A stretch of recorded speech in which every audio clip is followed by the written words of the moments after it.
20 novembre 1945, Nuremberg. La salle d'audience, située dans l'aile est du palais de justice, affiche complet et est particulièrement bruyante en cette matinée. Des centaines de flashs de journalistes se font entendre et les nombreuses personnes présentes s'agitent nerveusement. Il est 9h45.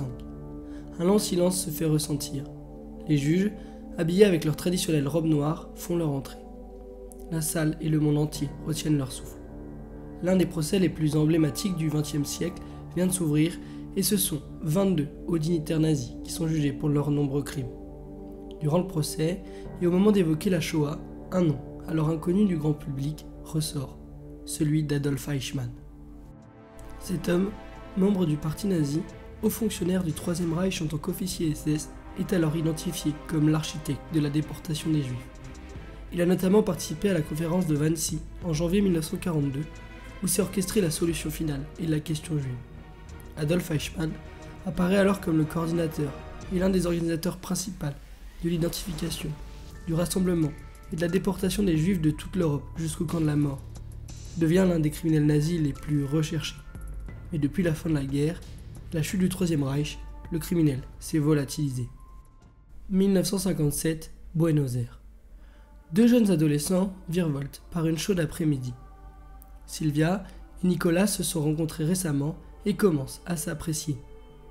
Sylvia présente alors son ami à son père. Le jeune garçon, blond et plutôt grand, s'avance et se présente.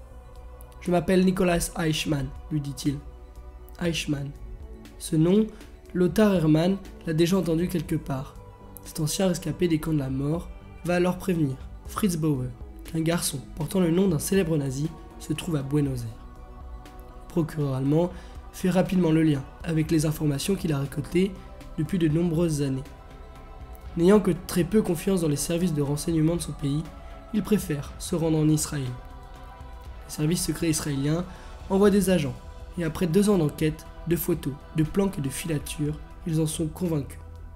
L'homme qu'ils ont identifié est Adolf Eichmann, l'un des pires criminels nazis. Ben Gourion, alors Premier ministre israélien, donne son feu vert. L'opération de la capture d'Eichmann est lancée dans la plus grande des discrétions. L'équipe du Mossad s'organise dès son arrivée. Ils louent des voitures, trouvent des planques à l'abri des regards dans des quartiers tranquilles avec plusieurs entrées. Ils achètent des médicaments et se munissent également de matériel pour insonoriser les pièces. Ils vont même aménager une armoire afin de cacher Adolf Eichmann en cas de fouille de la maison. Rien n'est laissé au hasard. Il ne faut surtout pas que l'ancien nazi leur échappe. Ils font des repérages, le pistent, le suivent. L'un des agents raconte « Nous suivons Eichmann depuis un moment. Nous savions qu'il prenait régulièrement le bus 203. Je monte alors dans celui-ci. Une fois assis, je remarque qu'Eichmann vient de monter. Il s'approche et s'assoit juste devant moi. La tentation de me pencher en avant et de l'étrangler était pratiquement irrésistible. Mais je savais qu'il devait être jugé et non assassiné pour ce qu'il a tué. En enquêtant sur Eichmann, ils se rendent compte que ce dernier prend ce bus 203 tous les matins pour aller travailler à l'usine de Mercedes-Benz et revient le soir par ce même bus à 19h45. Il doit alors marcher pendant 100 mètres sur un petit chemin afin de rejoindre sa maison. Les agents ont pris leur décision. C'est le soir, quand Eichmann empruntera ce chemin, qu'ils interviendront. C'est le moment le plus propice. Il fera noir, il sera seul, il n'y aura personne aux alentours. 11 mai 1960. La petite maison de la banlieue de Buenos Aires se réveille, nerveusement. Les agents n'ont pratiquement pas fermé l'œil de la nuit. Ils passent la journée à mettre en place les derniers préparatifs et vérifient leurs plans dans les moindres détails. Ils sont prêts. Le soleil se couche peu à peu sur Buenos Aires et l'obscurité s'installe alors. 19h30. Les espions prennent position sur le petit chemin. Ils simulent une panne en ouvrant le capot de la voiture afin de ne pas éveiller les soupçons durant leur attente. 19h42. Le bus 203 d'Eichmann arrive, mais ne s'arrête pas à l'arrêt comme prévu. Intrigués, les agents du Mossad se regardent et échangent des regards inquiets. Où est Eichmann? Pourquoi n'est-il pas descendu à l'arrêt? Ont-ils été démasqués? Les minutes défilent lentement. 10 minutes, 15 minutes. Toujours pas de nouvelles de leur proie. Le doute s'installe et l'inquiétude gagne peu à peu les agents du Mossad. 20h05. Un nouveau bus arrive et s'arrête à l'arrêt. Un homme en descend. C'est lui, lance un des agents.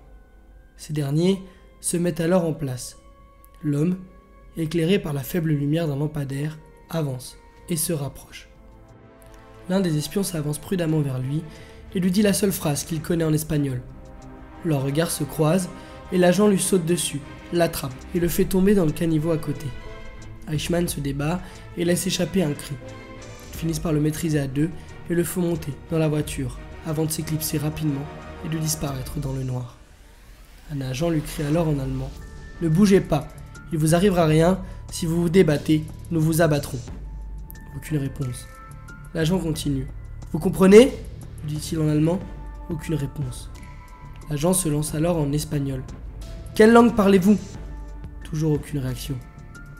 Cela fait 3 minutes qu'ils sont partis, et l'homme dédaigne alors à parler et déclare froidement, dans un allemand parfait, « Je suis résigné à mon sort. » Les agents en sont persuadés, c'est leur homme. Le captif, attaché, est allongé sur un lit, avec les yeux bandés. 2 hommes le surveillent, c'est le moment de le faire passer aux aveux. Un des agents raconte. Je lui demande quel est son nom. Il me répond Ricardo Clement. Je lui demande alors un tas d'informations, somme toute banales, sa taille de chemise, de chapeau, sa pointure. Puis je passe à des questions plus sérieuses. Je lui demande son matricule SS. Il me donne le bon numéro. Je lui demande son numéro dans le parti NSDAP. Il me donne le bon numéro. Je lui demande alors sa date de naissance. Il me donne la bonne date de naissance, 19 mars 1906. Je lui demande alors son nom à sa naissance. Et il me répond Adolf Eichmann. Un silence s'empare de la pièce. Les 2 agents présents se regardent et échangent instinctivement une poignée de main. Ils détiennent l'architecte de la solution finale. Il faut maintenant attendre le moment propice pour rapatrier le criminel de guerre nazi en Israël. 21 mai 1960.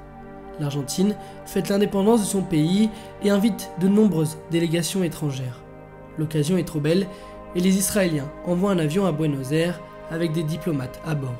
Ces derniers ignorent alors que le vol qu'ils viennent de prendre va rentrer dans l'histoire. Dans la maison, les agents se préparent. Ils font prendre à Eichmann un sédatif, l'habillent avec un uniforme de l'équipage israélien et l'ont muni d'un faux passeport de la nationalité israélienne. La troupe, elle-même déguisée avec des uniformes de compagnie aérienne, prend la direction de l'aéroport. Ils arrivent au poste de contrôle et reçoivent l'autorisation de passer. Ils embarquent à bord de l'avion. Eichmann est désormais le prisonnier de l'État d'Israël. 23 mai 1960. David Ben-Gourion, le premier ministre israélien, l'annonce. Les forces de sécurité ont procédé à l'arrestation d'un des plus grands criminels de guerre nazis, et ce dernier sera bientôt jugé par un tribunal israélien. La presse, unanime, salue ce coup de maître. L'homme de la solution finale est sous les verrous, un criminel de guerre arrêté par les Israéliens. 11 avril 1961. La salle d'audience, située dans le palais de justice de Jérusalem, affiche complet et est particulièrement bruyante en cette matinée. L'un des procès les plus emblématiques du XXe siècle vient de s'ouvrir et cette fois-ci, c'est celui d'Adolf Eichmann. Un spectateur raconte. Vêtu d'un complet noir, portant une cravate foncée sur une chemise blanche et les grosses lunettes d'écaille, l'accusé, teint gris, front chauve, lèvres serrées, entre à 9h dans le box de verre qui lui est réservé. Il est visé par 15 chefs d'accusation et 111 témoins vont être entendus. Le nazi est condamné à mort le 15 décembre pour crime contre le peuple juif, contre l'humanité et pour crime de guerre. Il est pendu le 31 mai à minuit.